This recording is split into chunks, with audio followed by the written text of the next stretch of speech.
Hi students, welcome back to Radiance Online Student Service. Kalau kita lihat beberapa hari terakhir, banyak orang yang lagi menggunakan baju dengan color palette merah dan putih, kayak saya hari ini. It means kita lagi ngerayain kemerdekaan Indonesia yang ke-80. Let's keep praying and do our best for our country ya. Sebelum kita mendengarkan firman Tuhan, mari kita berdoa. Tuhan, hari ini ajar kami untuk boleh membuka hati mendengarkan firman Tuhan yang akan disampaikan. Biar setiap firman Tuhan yang ada boleh menjadi benih yang berbuah dalam kehidupan kami. Hanya dalam nama Tuhan Yesus. Amin. Ngomongin soal kemerdekaan, bukan cuma negara kita yang sudah merdeka. Ternyata hidup kita juga sudah dimerdekakan oleh Tuhan dari berbagai hal. Salah satunya adalah merdeka dari anxiety. Yes, kita semua hidup di dunia yang fast-paced banget. Sosial media udah jadi bagian terdekat dalam hidup kita. Gak jarang postingan-postingan teman atau orang lain di medsos bikin kita jadi insecure dengan pencapaian kita. Rasanya selalu kurang. Semua pressure yang ada membuat kita tenggelam dalam anxiety atau kecemasan. Pas ngelihat orang pakai outfit atau baju terbaru, liburan keluarga ke luar negeri, atau mungkin postingan soal circle pertemanan. Ketika kita ngelihat postingan-postingan itu, seringkali kita jadi compare diri kita dengan versi terbaik yang orang lain mau tampilkan. Kita nganggap nasib temannya kita itu lebih sempurna dari kita. Padahal kita nggak tahu apa yang terjadi di balik layar sosial media mereka. Comparison makes us feel anxious, insecure, atau ngerasa kurang terus. Dan hari ini kita mau belajar bahwa terkadang anxiety atau kecemasan itu real, beneran ada, dan sangat mungkin buat kita alami. Bahkan kalau kita pas lagi ngerasa cemas, bisa jadi itu adalah alarm yang mengingatkan kita kalau kita ada dalam bahaya. Dan bahkan bisa menyelamatkan kita. Kita mau sama-sama belajar untuk mendengarkan apa yang mau Tuhan sampaikan lewat kecemasan kita ini dan apa yang harus kita lakukan untuk mengatasi rasa cemas. Kita akan bahas lebih lanjut mengenai orang-orang di sekitar kita dan relasi yang kita punya, termasuk dengan keluarga kita. Coba ingat-ingat, hal apa yang sering bikin kamu berantem atau debat sama anggota keluarga di rumah? Waktu saya masih kecil, saya sering banget berdebat dengan kakak-kakak saya soal makanan dan barang. Siapa yang dapat lebih banyak, makanannya dibaginya kurang adil, jenis makanan yang saya suka ternyata kakak saya nggak suka. Atau mungkin minjem barang nggak izin dan hilang. Hal-hal lain yang sebenarnya kalau dipikir-pikir sepele. Terkadang ada aja hal yang ngebuat kita kesel dan gemes sama anggota keluarga kita. Dan bukan cuma dengan keluarga, orang-orang di sekitar kita pun seringkali bikin kita ngerasa nggak nyaman. Siapa yang pernah ngerasa kesel kalau ditegur padahal bukan kamu yang salah? Atau pernah kesel karena kamu anak bungsu dan kamu harus ikutin apa yang kakak-kakak kamu suruh? Atau sebaliknya, kamu anak pertama dan harus ngurusin adik-adik kamu. Saya sering dengar anak-anak pelajar yang cerita kalau mereka yang sulung pengen punya kakak. Dan sebaliknya, yang bungsu berharap supaya mereka punya adik. Yang tunggal ingin punya banyak saudara. Sebetulnya, apapun kondisinya, kita akan selalu punya alasan untuk bersyukur maupun ngerasa nggak puas. Tergantung dari seperti apa relasi yang kita miliki dengan orang tersebut. Ada kalanya orang yang dekat dengan kita bersikap kurang menyenangkan. Tetapi mau bagaimanapun mereka adalah saudaranya kita. Relasi bisa menjadi hal yang sulit untuk kita hadapi. Kita mau belajar dari kisah Yesus dan murid-muridnya ketika mereka menghadapi situasi yang sulit. Kita sama-sama mau baca di Lukas 5 ayat 1-11. Penjala ikan menjadi penjala manusia. Pada suatu kali Yesus berdiri di pantai Danau Genesaret. Sedang orang banyak mengerumuni dia hendak mendengarkan firman Allah. Ia melihat dua perahu di tepi pantai. Nelayan-nelayannya telah turun dan sedang membasuh jalannya. Ia naik ke dalam salah satu perahu itu, yaitu perahu Simon, dan menyuruh dia supaya menolakkan perahunya sedikit jauh dari pantai. Lalu ia duduk dan mengajar orang banyak dari atas perahu. Setelah selesai berbicara, ia berkata kepada Simon, "Bertolaklah ke tempat yang dalam dan tebarkanlah jalamu untuk menangkap ikan." Simon menjawab, "Guru, telah sepanjang malam kami bekerja keras dan kami tidak menangkap apa-apa.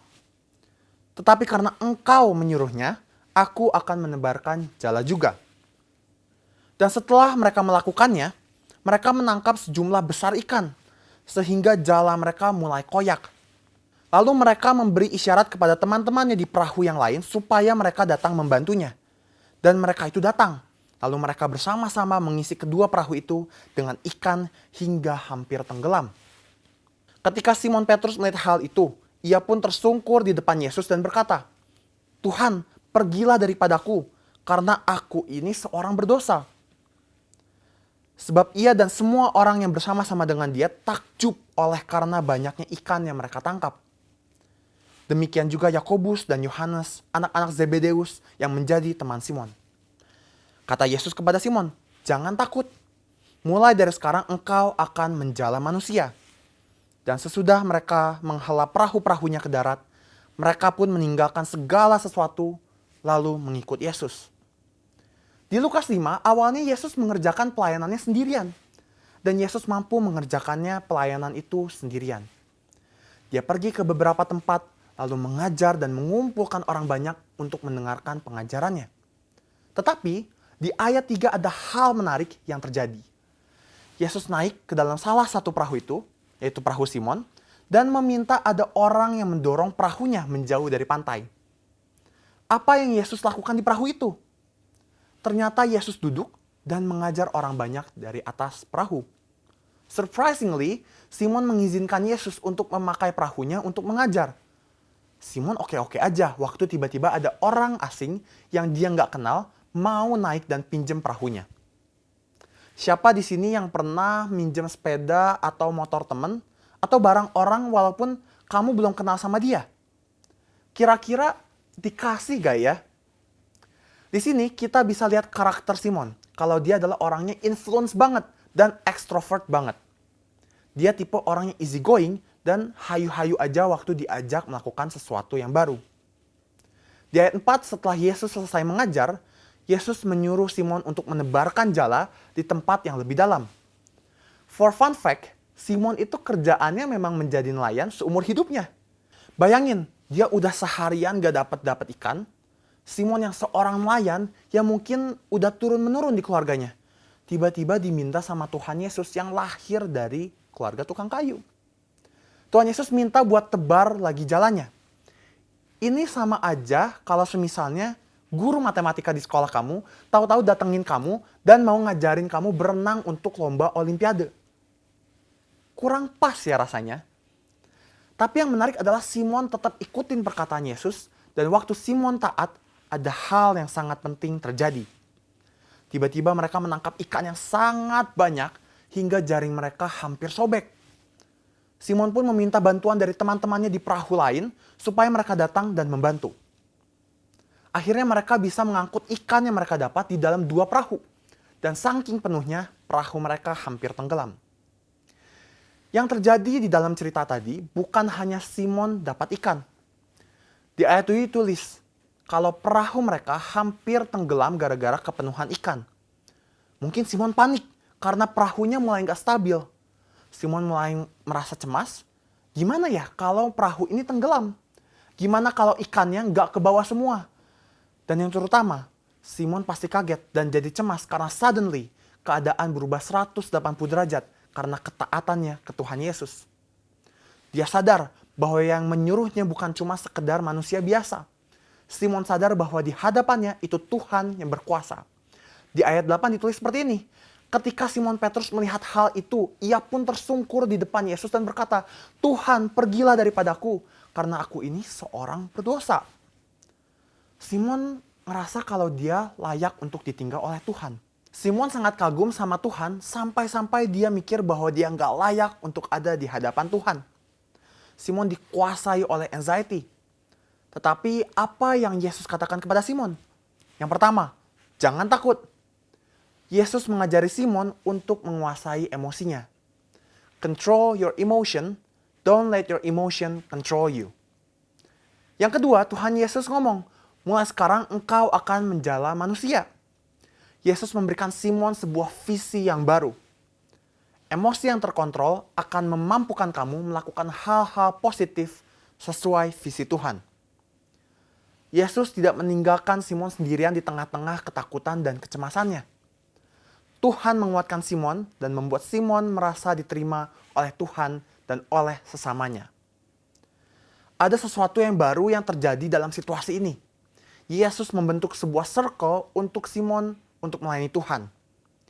Di ayat 10 ditulis, ada Yakobus, Yohanes, dan beberapa orang lain yang jadi teman Simon. Akhirnya mereka semua menjadi pengikut Yesus. Yesus membuat ada sekelompok orang yang menjadi terkonek karena dirinya. Di awal cerita, Petrus dan teman-temannya sedang memancing, sebuah kegiatan yang biasanya mereka kerjakan bersama keluarga mereka. Kemungkinan mereka melakukan kebiasaan-kebiasaan untuk memancing yang sudah diajarkan dari generasi ke generasi. Memancing bersama adalah kegiatan yang menjadi budaya bagi mereka. Tetapi masalahnya adalah mereka tidak mendapatkan ikan pada hari itu. Padahal mereka melakukan cara yang selalu mereka lakukan yang biasanya akan berhasil.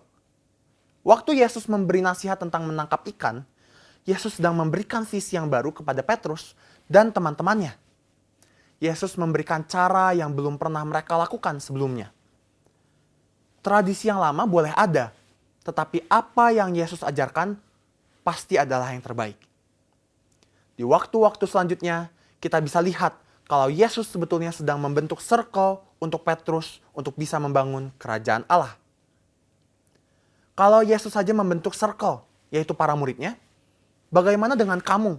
Siapa yang ada di dalam circle kamu? Betul, ada kalanya orang-orang itu bikin kesel, sehingga rasanya lebih enak untuk kerja sendiri.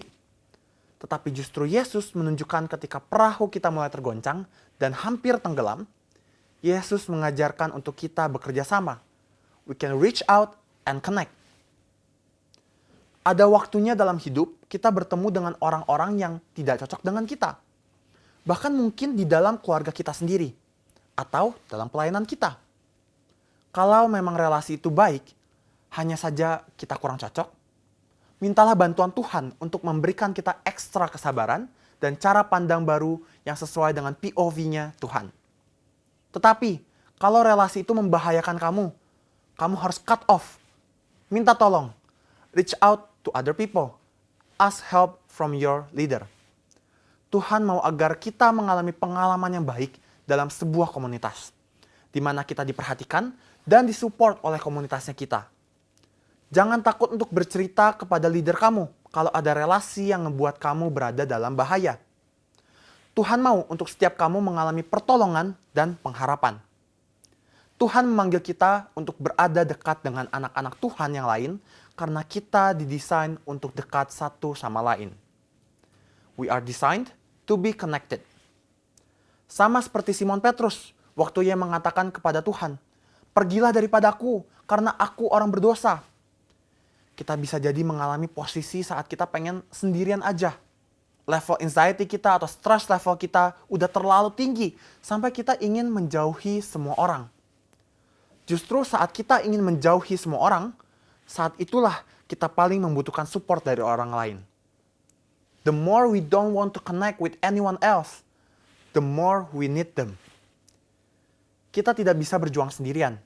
Kita akan bisa melalui kondisi yang sulit kalau kita connect dengan Tuhan dan connect dengan sesama.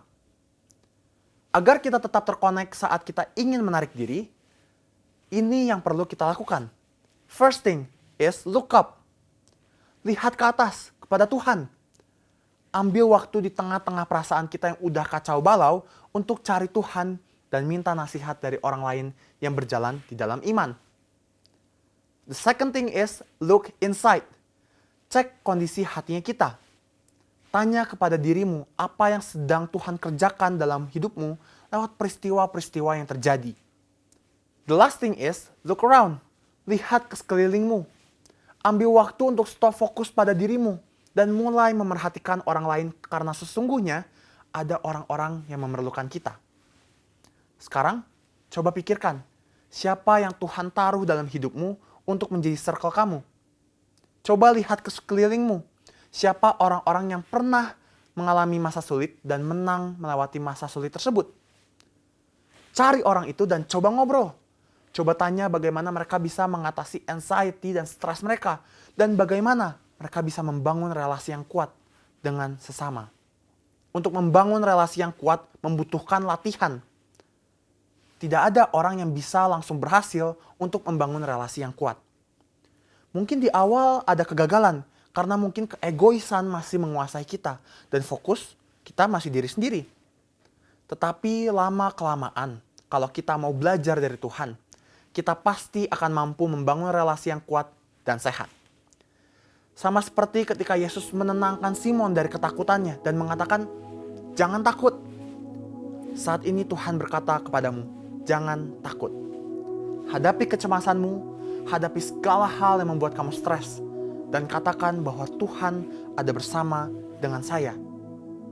Bukan hanya itu, Tuhan juga membuat Simon terkonek dengan teman-temannya. Seperti Tuhan membantu Simon untuk punya circle yang sehat dan bertumbuh bersama-sama, Tuhan juga mau memberikan kamu circle pertemanan yang sehat, yang sama-sama bertumbuh di dalam Tuhan. Mari kita berdoa. Tuhan Yesus, kami mengucap syukur kalau hari ini kami boleh diingatkan kembali bahwa kami memiliki Tuhan di setiap musim kehidupan kami. Ajar kami ya Bapa untuk terus mengandalkan-Mu, sekalipun di dalam kondisi-kondisi yang tidak mudah.